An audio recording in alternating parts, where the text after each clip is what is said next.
Do not these things to be seen of men, otherwise ye have no reward from your Father which is in heaven.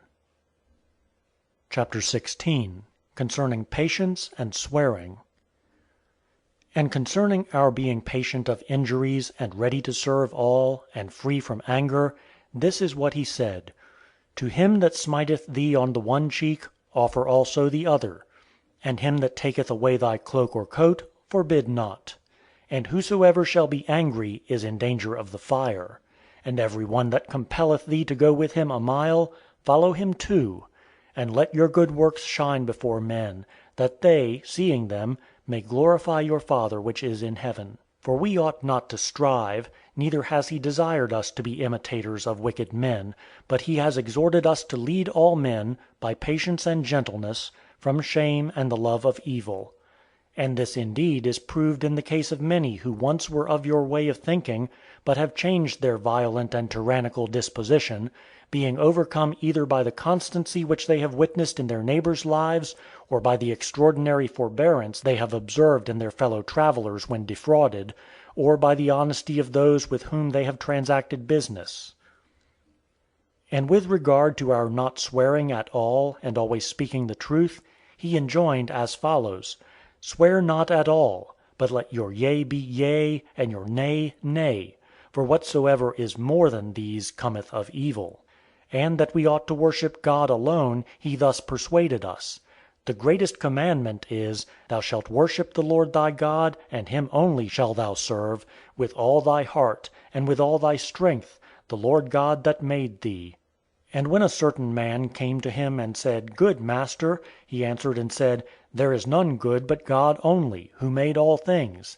And let those who are not found living as he taught, be understood to be no Christians, even though they profess with the lip the precepts of Christ. For not those who make profession, but those who do the works, shall be saved, according to his word. Not every one who saith to me, Lord, Lord, shall enter into the kingdom of heaven, but he that doeth the will of my Father which is in heaven. For whosoever heareth me, and doeth my sayings, heareth him that sent me. And many will say unto me, Lord, Lord, have we not eaten and drunk in thy name, and done wonders? And then will I say unto them, Depart from me, ye workers of iniquity. Then shall there be wailing and gnashing of teeth, when the righteous shall shine as the sun, and the wicked are sent into everlasting fire. For many shall come in my name, clothed outwardly in sheep's clothing, but inwardly being ravening wolves. By their works ye shall know them. And every tree that bringeth not forth good fruit is hewn down and cast into the fire. And as to those who are not living pursuant to these his teachings, and are Christians only in name, we demand that all such be punished by you. Chapter 17. Christ taught civil obedience. And everywhere we, more readily than all men, endeavour to pay to those appointed by you the taxes both ordinary and extraordinary, as we have been taught by him. For at that time some came to him and asked him, if one ought to pay tribute to Caesar. And he answered, Tell me, whose image does the coin bear? And they said, Caesar's. And again he answered them, Render therefore to Caesar the things that are Caesar's, and to God the things that are God's. Whence to God alone we render worship, but in other things we gladly serve you, acknowledging you as kings and rulers of men, and praying that with your kingly power you be found to possess also sound judgment.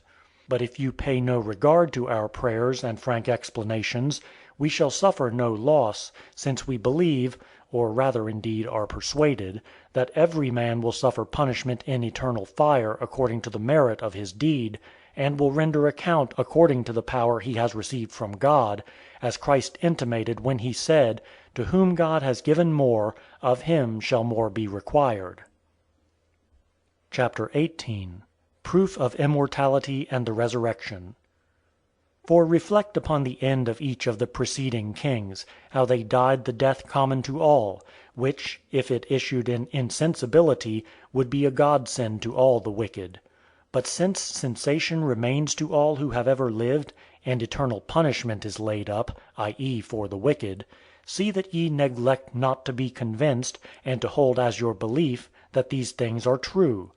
For let even necromancy, and the divinations you practice by immaculate children, and the evoking of departed human souls, and those who are called among the Magi, dream senders and assistant spirits, familiars, and all that is done by those who are skilled in such matters, let these persuade you that even after death souls are in a state of sensation; and those who are seized and cast about by the spirits of the dead, whom all call demoniacs or madmen, and what you repute as oracles, both of Amphilochus, Dodana, Pytho, and as many other such as exist, and the opinions of your authors, Empedocles and Pythagoras, Plato and Socrates, and the pit of Homer, and the descent of Ulysses to inspect these things, and all that has been uttered of a like kind; such favor as you grant to these, grant also to us, who not less but more firmly than they believe in God; since we expect to receive again our own bodies, though they be dead and cast into the earth, for we maintain that with God nothing is impossible. Chapter 19. The Resurrection Possible. And to any thoughtful person would anything appear more incredible than, if we were not in the body, and someone were to say that it was possible that from a small drop of human seed bones and sinews and flesh be formed into a shape such as we see? For let this now be said hypothetically: if you yourselves were not such as you are now, and born of such parents and causes, and one were to show you human seed and a picture of a man, and were to say with confidence that from such a substance such a being could be produced, would you believe before you saw the actual production? No one will dare to deny that such a statement would surpass belief. In the same way, then, you are now incredulous because you have never seen a dead man rise again.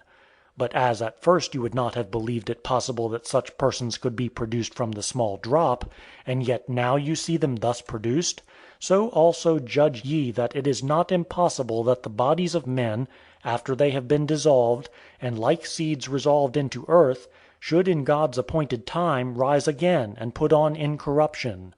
For what power worthy of God those imagine who say that each thing returns to that from which it was produced, and that beyond this not even God himself can do anything, we are unable to conceive.